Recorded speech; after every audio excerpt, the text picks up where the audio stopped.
Some 742 families in Baguio City and Tuba, Benguet now have lots they can call their own. They are among the beneficiaries of an NHA relocation project. Jonathan Llanes reports. Vice President and Urban Development Coordinating Council Chairman Jejomar Binay led the distribution of certificates of lot and eligibility for lot allocation to some 742 family beneficiaries for housing in Baguio City and Tuba, Benguet. Located in sites, the housing projects are funded and administered by the National Housing Authority, Social Housing Finance Corporation, and the Home Guarantee Corporation.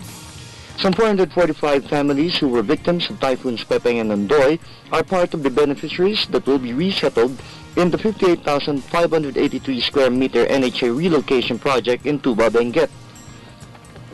Vice President Binay said that the government shelter agencies have made every effort to provide decent and affordable homes to every Filipino family, including informal settlers living in shanties and facing the daily bout with danger.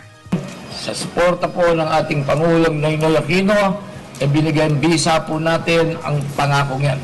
And therefore today, we have more or less about 750 beneficiaries of our housing program. Meron ho tayo yung may binigyan ng Certificate of Lot Allocation. Ano po ba ho ang ibig sabihin nun?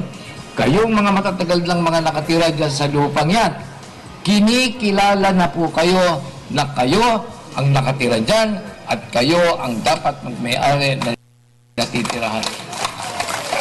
The Vice President also distributed titles to road lots and open spaces to the City of Baguio through the HGC. From the City of Baguio and for the People's Television, Jonathan Llanes.